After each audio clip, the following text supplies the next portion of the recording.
What does it feel like to be the victim of anti-Māori racism, casual racism, explicit racism, even racist abuse every day? Andrew Judd, a Pākehā, thinks he's beginning to have some idea. The Mayor of the New Plymouth District Council has announced he won't seek re-election. The reason, in short, it's the abuse he's received since he began campaigning for greater Māori representation in Taranaki. This was a controversial issue locally, and when the District Council voted to establish a Māori ward, a citizens-initiated referendum saw 83% of the 25,000 votes cast being against the proposal. Things got pointed and personal, and Andrew Judd decided he'd move on. At this stage, TVNZ's 7 Sharp picked up the story, but it was after the story ran that things got hotter still. 7 Sharp host Mike Hosking declared Mayor Judd was, and I quote, completely out of touch with Middle New Zealand. And then the debate went national. But Andrew Judd says the kind of things that were being said about him were very familiar indeed. Things like, if I'd known you stood for this Māori stuff, I would never have supported or voted for you. You're done, mate. Māori don't need special treatment. They just need to be more like us. You're so misguided, Andrew. You're a one-term fella. You're not a politician. You're an idiot. You're a bigot. You're a separatist. You're supporting apartheid. You've got to drop all this Māori stuff.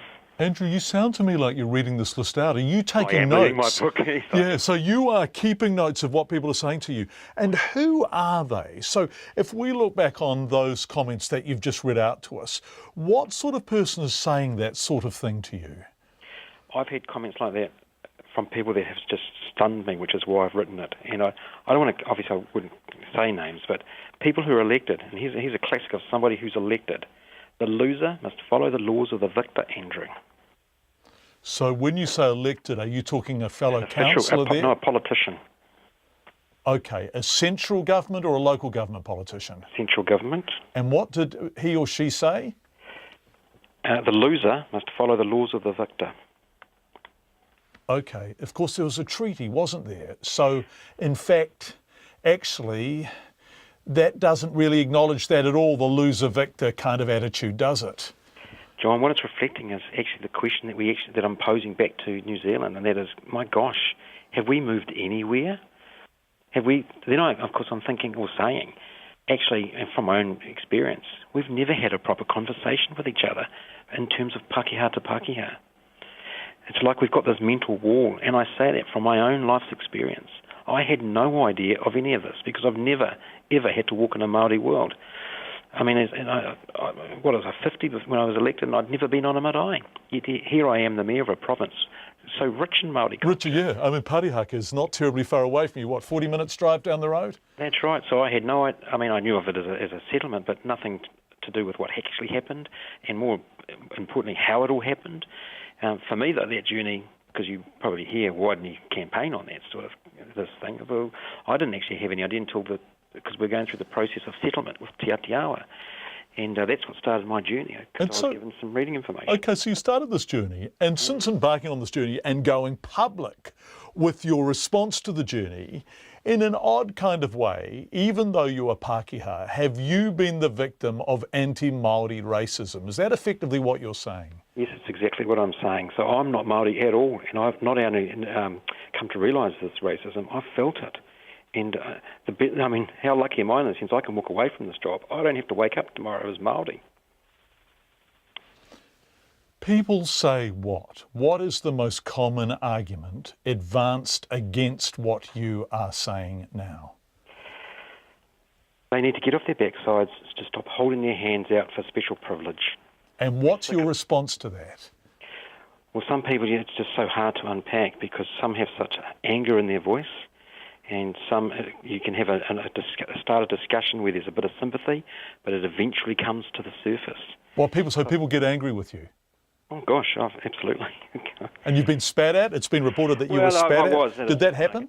It did, yeah, early on, and some swearing and stuff. So, and I try not to focus on that actually because, you know, and in part that comes with the job. But behind that, I couldn't judge that person truly because I had to say, well, what motivated that? And I understood what motivated that because that's what I used to say and think. Surely you don't, no one should spit, of course, or swear. But the motivation of that anger is where I've come from all my life.